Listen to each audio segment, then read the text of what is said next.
ketika kita bicara satu produk, kita tuntaskan sampai selesai. Baru bicara satu lagi. Itu bedanya. Inspirator dengan plagiator. Oke. Tapi tidak semuanya plagiator juga tidak sukses. Tapi inspirator itu lebih menjiwai. Nilainya lebih dapet. Oke. Tapi merasa nggak rugi nggak sih? Ketika si plagiator itu tinggal nyomot aja, tahu-tahu dengan hasil yang sama. Enggak. Makanya seorang seniman kadang-kadang jangan terlalu fokus sama seninya aja. Ini loh, kita bicara bisnis juga. Dalam bisnis itu ada seni, dalam seni ada bisnis. Enggak cukup seni aja. Ya. Apa yang berkembang di luar, teknologi, pemasaran. Oke. Tapi kalau untuk orang-orang yang idealis, seniman idealis, itu dia saya nggak mikir apapun, yang penting seninya orang nggak suka terserah. Yang penting menelurkan seni. Itu kira-kira bener nggak sih kira-kira gitu? Bagus juga, tapi ya lihat segmennya. Oke. Segmennya banyak. Macam tapi seperti kayak begitu, itu seninya luar biasa. Itu sesuatu yang nggak bisa dijual dengan bisnis. Oke. Contohnya apa? Ukir-ukiran, terus kaligrafi, terus lukisan. Bagi orang yang tahu seni, ini barang hasil tangan apa cetakan? Oke. Nah, itu Pak Gade. Oh iya.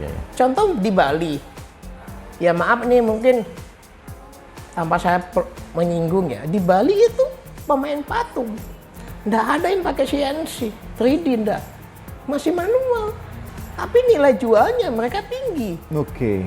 Nah, karena apa? Pembeli itu tahu mana ini barang yang pakai kerjaan tangan sama mesin. Kalau saya dua-duanya bisa memadukannya. Mau di seni ayo, mau di grafiran bisa, mau di manual juga bisa. Gitu Pak Ade. Oke. Normally kira-kira gini, misalnya kita ngomong inspirasi lah ya.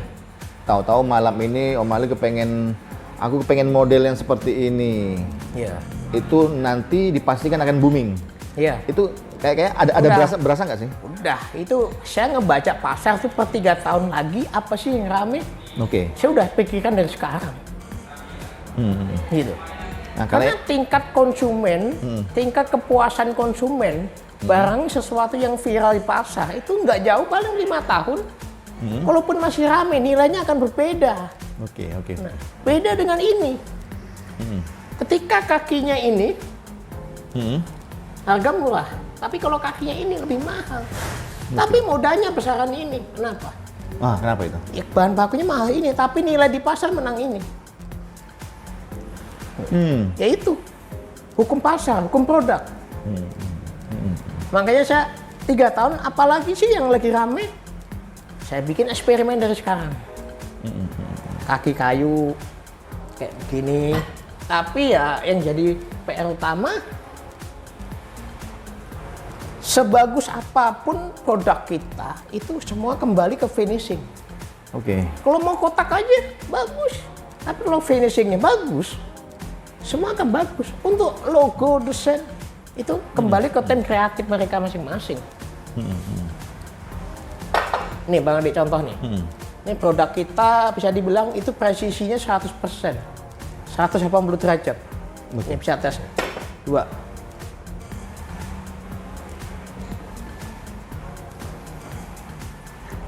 Mudah-mudahan saya nggak gemetar ya. 3.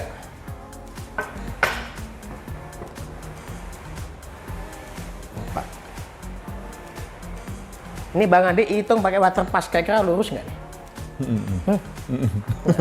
Biasanya kalau udah bisa begini masih lurus ya? Pasti lurus. Pasti ya? Iya. Wow.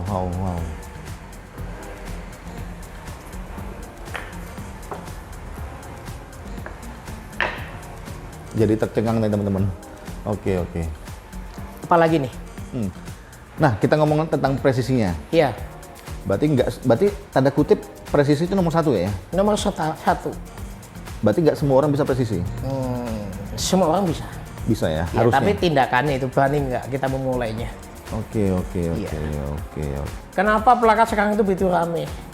Oke. Ya beda dengan dulu. Kalau dulu tuh plakat identik dengan tukang stempel, pemain advertising, terus reklame, tukang souvenir. Tapi seiring dengan perkembangan zaman, yang semua bisa diakses dan perkembangan teknologi begitu cepat. Sekarang dunia printing itu plakat jadi kebutuhan primer. Oke. Kenapa? Karena bisa dicetak dengan mesin. Yang hitungan jam bisa ditunggu, bisa selesai. Ini yang memudahkan dunia printing. Selain masalah jadi kebutuhan, itu tadi harga masih abu-abu. Oke. Iya. Di situ ketolongnya ya. Iya. Nah, kira-kira kalau ke depannya nih, karena udah fokus banget ke plakat, ada nggak pengen mikirin aku mau buat restoran, hotel kah? Apakah? Ada. Saat ini ya lagi main di kontrakan paling. Kontrakan. Oke, siap-siap. Banyak belajar teman-teman lah. Tapi tetap fokus di sini. Sini kan penghasil. Karena Juragan printing, juragan plakat sama juragan kontrakan gitu ya. Habis kontrakan hotel, ya kan? Habis hotel restoran gitu ya.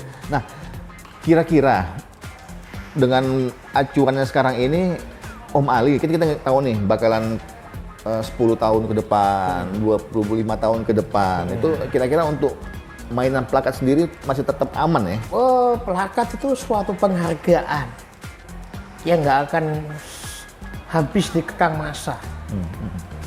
Karena dari tingkat mana yang dapat penghargaan. Oke. Indonesia itu pemain digital printing bisa dibilang terbesar di dunia. Kenapa Bang Ade? Nah, kenapa itu? Belum lahir udah ada hubungan dengan cetakan. Udah mati, seabad masih ada hubungan dengan cetakan. Haul. Bener nggak? Betul. Nah. Betul. Itu. Oke. Yang masuk akal juga sih. Iya. Plakat peserta. Berapa ratus, berapa ribu. Tapi kalau di luar negeri, beda. Yang dapat cuma pembicaranya. Kadang. Tapi di Indonesia enggak. Semua peserta dapat gift. Oke. Dapat plakat. Bedanya di situ ya? Iya.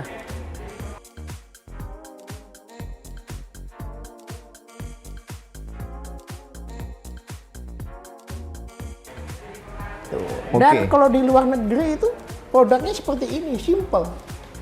AMI Award, Oscar Award, ya, Piala Dunia, simple. Tapi di Indonesia enggak. Ini yang membuat cuan sendiri lah. Kalau di Indonesia itu enggak, Pak. Dari peserta, pembicara, semua ditulis. Apalagi nama gelar titel. Dokter Andes sampai ujung. Kadang-kadang plakatnya nggak muat. Nah, ini karakter Indonesia. Oke. Ya, makanya plakat Indonesia tuh kenapa dituntut bentuknya itu agak lebar? Karena penulisannya banyak. Oh, sampai segitunya ya? Iya, makanya kalau kita plakat modanya simpel-simpel tuh nggak laku. Oke. Baru tahu ini, baru tahu. Iya, jadi plakat pun ada, anatominya ada. Per negara itu beda-beda. Oke, iya sih. Aku lihat kayak AMI Award gitu-gitu aja ya? Iya, simple. Nggak disebutin namanya malahan. Oke. AMI Award udah terima. Nggak ada tulisan gitu orang-orangnya? Nggak ada. Oke. Iya sih. Ini Jakarta. Tapi per hari ini Indonesia itu udah mulai milenial sedikit lah. Karena korporat dulu yang setiap kali perusahaan ketutaan contoh ini dan ini pihak korporat perusahaan besar mungkin macam Sampurna ini dulu larinya ke IO nggak bisa, pasti larinya ke Singapura.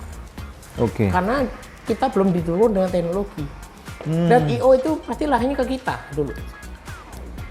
Ya, dan Sampurna pasti menjual produk itu berdasarkan kualitas bukan uang. Jadi punya segmen banyak Indonesia itu. Sini nggak Pak? Tuh, sebetulnya plakat itu harga nggak murah, nggak hancur. Tergantung kitanya mau jualan di segmen mana. Seninya banyak kok jualan plakat tuh. Oke. Makin seru aja pembicaraannya. Saya. Secara global Mas Ade ngelihat saya bilang jual murah apa enggak? Kalau murah logikanya kok bisa ketemu jual mesin yang harga MM-an. Oke. Nah, bener nggak? Makanya mungkin contoh kecil itu plakat, contoh kecil wisuda aja ya, itu masih dapat cuan 200%, percaya nggak? Ini contoh. Ini Bang Ade, ini wisuda tingkat SMA. Kira-kira harga di pasar berapa nih? Wah, ini Tanpa box. berapa nih kira-kira ya? Nah, Saya kurang paham juga di dunia plakat. 60.000. 60.000. Tebalan 5 mili. 5 mili, oke. Ini HPP-nya aja berapa? Nggak sampai 15.000 kalau kita mau belajar. Syaratnya itu tadi, kita harus punya mesin. Oke. 15.000 HPP-nya. Oke. Masih dapat berapa persen? Hah? Ya. 400%. Nah, akrilik berapa? 7.000, laser 2.000, UV 2.000, nggak sampai 15.000 kalau kita mau belajar. Nah, kesalahan kita itu kadang-kadang melihat harga udah down, orang jual begitu kan nggak mungkin nggak dapat untung. Kita harus pelajari apa itu. HPP-nya tinta berapa, listrik berapa, akrilik per lembar jatuhnya berapa. Ini kan industri kreatif digital printing, sesuatu yang kreatif. Betul. Itu nilainya tinggi, gitu. Jadi buat teman-teman yang mau memulai plakat, jangan terdoktrin dengan harga murah di Tokopedia. Semurah-murahnya harga Tokopedia itu masih dapat untung. Toh di situ juga cuma sarana penghubung aja. Masih ada komunikasi lain, gitu. Oh, desainnya berubah, kuantitinya berubah, gitu. Itu kok bisa di angka cuannya tinggi banget nih? Itu gara-gara apa kira-kira paling? Apa memang ikutan pemainnya sedikit, jadi pendapatan cuannya gede-gede? Sebetulnya sama hukum ekonomi itu. Dulu kita belanja bikin plakat itu 50 piece, pengerjaan bisa 2 minggu. Tapi sekarang 50 piece bisa 3 jam loh kalau kita punya teknologi semuanya. Harganya emang beda sama yang dulu. Tapi pembeli itu makin banyak. Kalau dulu kita belanja, dapat order plakat itu 100 piece sebulan. Tapi sekarang kalau kita mau belajar semua kuasai, media sosial, penjualan di Tokopedia atau di mana-mana ya, itu lebih dari itu. Sebetulnya sama. Seni bisnis itu sama. Gimana kita mau bijak perkembangan zaman? Iya. Mau nggak mau, ikut nggak ikut. Ya mau ya ikut. Kalau nggak mau kita dijajah sama teknologi sama zaman. Nggak boleh zaman ngikutin kita. Yang ada kita ngikutin zaman. Ini yang benar. Oke. Termasuk Mas Ade sendiri kan udah nggak cetak majalah. Nah, ini seperti ini yang ditonton sekaligus mungkin ribuan, ratusan, puluhan, bahkan jutaan.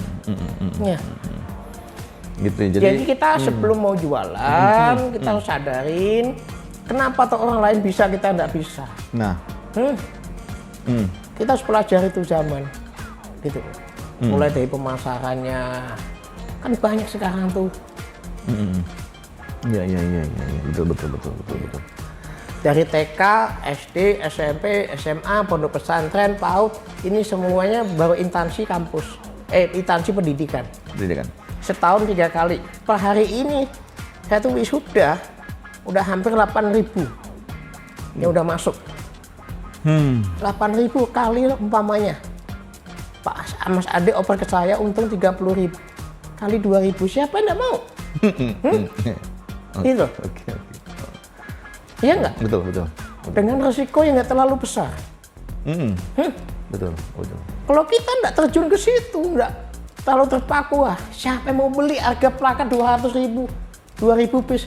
Pendidikan, kampus, instansi punya anggaran. Gitu loh.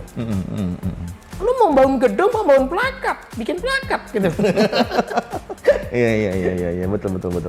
Tapi dikali baru 1 PO itu. Nah, tapi sekarang instansi luas.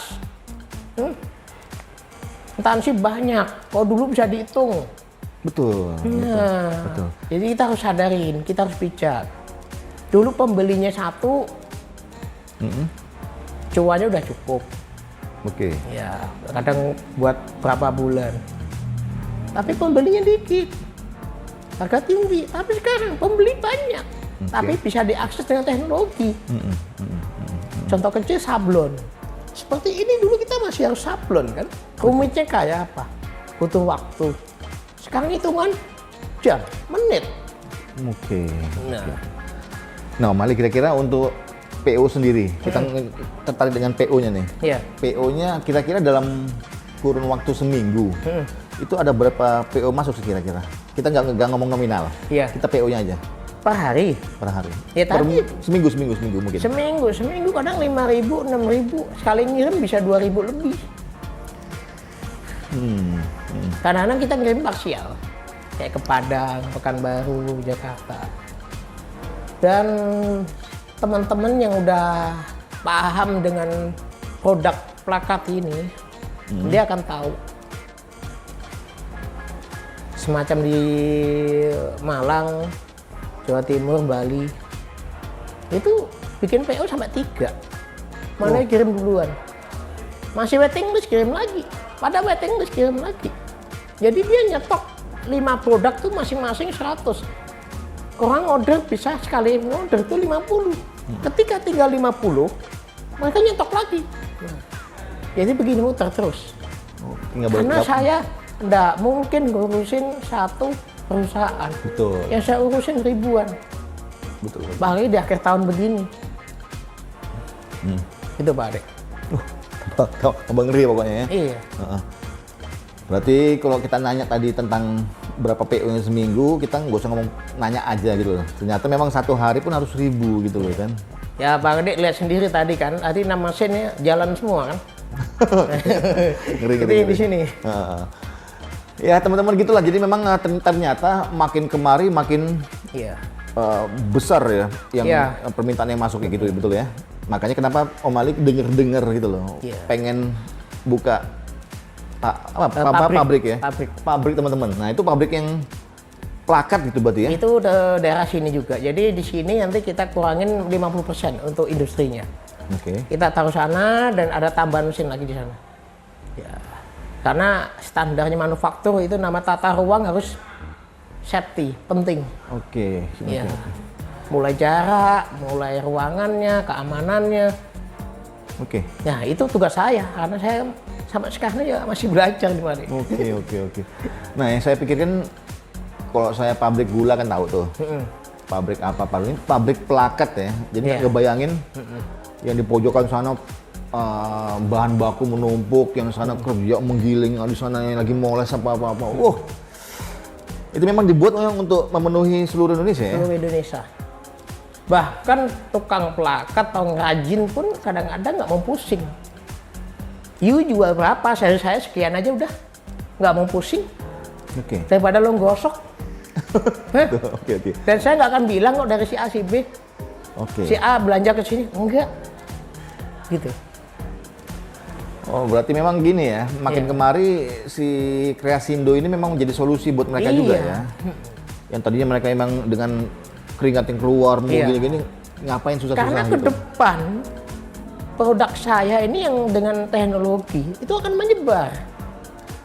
Ketika konsumen bawa barang dengan produk yang berbeda, konsumen akan berpikir, mau nggak mau ya yang ini maunya. Oke. Dengan harga yang sama mungkin. Nah, ini nunggu waktu aja. Oke.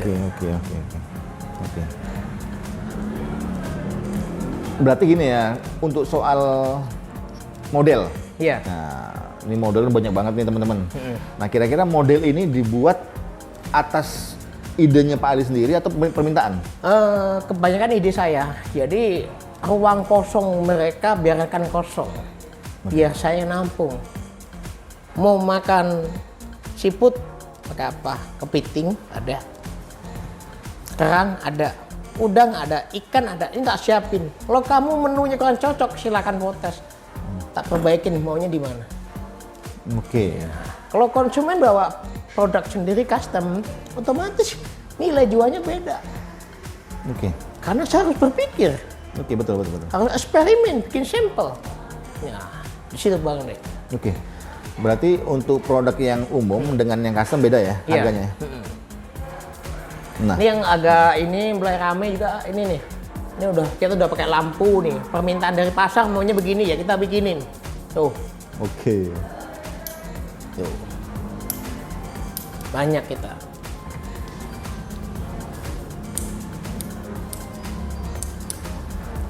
Nah, ini Pak Ali sendiri yang mikirin atau memang permintaan pasar awalnya? Permintaan pasar.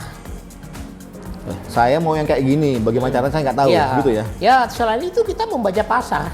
Apa sih tren pasar lagi rame? Betul, betul. Tuh, itu saya pelajari. Betul. Per hari ini bahkan sampai 3 tahun, 5 tahun lagi. Saya ke depan itu nanti pikiran saya kalau nggak meleset, perkiraan saya, itu 80% kayu, sisanya itu material lain. Oke. Iya, yang ramah lingkungan. Karena sekarang kan lagi digaungkan kan Oke, betul. sesuatu bahan yang ramah lingkungan. Betul. Nggak boleh yang sifatnya merusak alam. Itu udah saya pelajari. Dan per hari ini udah sering banyak permintaan dari perhutani. Nggak mau dia pakai akrilik pasti. Kenapa? Pakai kayu maunya. Oke. Gitu. Oke. Tapi segi positifnya juga banyak. Nilainya lebih tinggi. Gitu.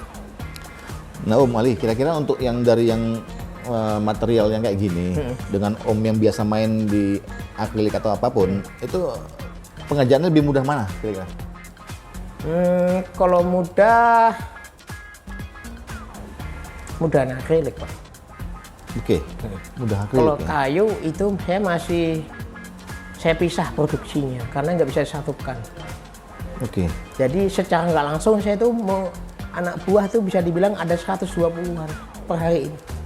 120? Hari ini nambah lagi 3. Wow, Tapi yang karang tetap itu ada 40 lebih. yang tetap ya? Kenapa? Saya berprinsipnya itu nggak semua bisa kita makan sendiri. Oh, Di awal pandemi itu banyak orang yang melamar ke pekerjaan ke sini. Dan saya bingung. Saya bisa bantu apa kalau saya aja bingung? Oke. Saya tanya balik, Bapak punya keahlian apa? Bikin kayu, bikin timah, bikin plat. Nah, mereka ini kan pekerja yang punya seni. Tapi jiwa bisnisnya nggak ada. Bukan berarti kita manfaatin, enggak. Kita rangkul. Ya udah Pak, produknya kayak apa? Oh, Pak, ini produknya kurang ini ketinggalan zaman. Aku maunya dirubah kayak begini. Oke. Akhirnya dibikin seminimal mungkin yang ngikutin tren yang ada. Betul. Nah, Udah, di oke. situ saya bikin sampel, akhirnya saya sebarin tuh. Setelah pandemi, produk saya tambah. Akumulasi pendapatan saya, pasar saya juga berubah. Oke. Nah, jadi pandemi kemarin saya bukan turun. Tahun pertama slow, tahun kedua naik. Hari ini nggak tahu. Lebih naik lagi ya? Hukum ekonomi. Oke. Makanya ketika pandemi pikiran saya kosong, saya nggak akan membiarkan kosong juga. Saya akan isi dengan produk-produk. Oke. Jadi yang bagian tim kayu itu nggak salah divisi ada 3. Masing-masing ada yang pegang 20 karyawan, 10 karyawan. Itu udah urusan masing-masing karena saya nggak akan monitor satu-satu. Oke. Tapi di awal saya modalin. Nah, Ya, sampai sekarang alhamdulillah banyak yang jalan. Dari boxnya juga sama. Box kita pegang 10. Masing-masing ada yang punya anak buah 4, ada 5. Dan itu sebagian karyawan sendiri juga. Dia buka di rumah. Kalau bisa diri kita, karyawan kita sendiri, orang dalam sendiri, ngapain yang orang lain? Jadi kita ajarkan kemandirian anak-anak itu. Oke. Ya alhamdulillah dari tukang-tukang tradisional yang gabung sama saya itu bisa kebangun rumah, Alhamdulillah. kebangun ini banyak. Berarti tadi fungsinya kolaborasi tadi ya? Ya jadi itu tadi yang seperti saya bilang kan, seni itu nggak cukup dinilai aja. Kita ada rasa empati, rasa tanggung jawab ke pelanggan, ke produk itu sendiri bahkan. Kita nggak bisa menyolong-nyolong ukuran itu nggak bisa. Oke. Itu nggak cocok sama batin saya. Oh 2 cm kurang jadi 18 mili. Mending kita jujur. Kalau nggak mau kita cari solusinya, betul nggak? Betul. Udah salah, bohong, ulang lagi. Nah ini jadi masalah. Iya. Kalau salah nggak usah takut, cari solusinya. Gitu. Tapi kalau salah terus ya jadi pertimbangan juga. Oke. Nah, paling kira-kira gini, untuk menjadi syarat bisa berkolaborasi dengan Kreasi Indo Mandiri ini, itu ada syarat-syaratnya nggak kira-kira ya? Bisa, nggak ada sih. Tinggal belanja, bayar, kita kasih katalog, kita kasih pola PDF-nya. Kalau udah ada mesinnya juga lebih praktis. Tapi kalau udah rutin berjalan, kita kasih bonus. Nah. Jadi ketika ada sampel-sampel yang terbaru, macam perusahaan gede di Jakarta rutin, Pak, ini produk saya yang baru, saya kasih cuma-cuma. Oke. Jadi teman-teman kalau memang mau kolaborasi dengan Kreasi Indo Mandiri atau galeri plaket akrilik, itu nggak usah ragu lagi kan, ini apa mahal kah, apa memang susah kah, apa meruwet kah? Ternyata nggak juga gitu loh. Enggak. Jadi memang persyaratannya itu tadi yang disebutkan pertama tadi semakin banyaknya, sebetulnya persyaratannya nggak terlalu ribet banget kok ya. Enggak. Yang paling penting punya mesin. Kalaupun memang nggak punya mesin, yang di pojokan di luar pulau sana, Pak, ada juga yang Terima beres. terima beres atau gimana, ataupun juga memang kalau kepengen jadi bagian dari produksinya juga pakai plakat yang ini ya, yang jepit ya. Iya, jepit. Nah, mereka punya solusi yang macam-macam, mulai dari perusahaan besar sampai kecil juga bisa di handle ya kan, dengan produk-produk yang macam-macam seperti ini. Jadi plakat jepit nih. Nah, ya ini nih, ini solusi buat teman-teman yang nggak punya mesin gitu, betul kan? Iya. Jadi ini memang dicetak sendiri, tinggal dibaut, selesai. Iya. Gitu ya. Oke teman-teman, sekian dulu dari Vertical Digimax yang udah ngobrol panjang banget di Ali Kristiando ini. Dapat semua nih daging nih. Nah, ya kan? Bukan cuma jualan aja. Filosofi belajar, filosofi seni plakat. Nah. Jadi pengusaha kayaknya kita dapat ilmu semua belajar di sini. Loh, mantep. Tadi, Dan per hari ini juga sampai masih belajar. nah, betul. Tadinya cuman pengen ngulik-ngulik sedikit aja ya kan, tahu-taunya keluar semua. Ya kan? Jadi kalau teman-teman nggak ngelihat, rugi banget ya. Yang isinya daging semua gitu loh. Oke, Om Ali. Yuk, siap. Terima kasih. Terima kasih. Ya, ya sampai kan? ketemu di Jakarta lagi nanti. Katakan lagi ya. Nah, kira-kira nih untuk penutup, kira-kira Ali Kreasi Indo Mandiri ini itu di pameran apa lagi nih? GPPE ya. GPPE. Sama bulan November besok kita di Semarang. Pakai ini juga GPPE juga. GPPE juga. Kita hadir. Nah, teman-teman yang tadi kita udah ngobrol panjang, yang tadi kita ngobrol ya kan, sekarang tinggal lihat barangnya seperti apa. Itu ada di GPPE di Semarang ya. Iya.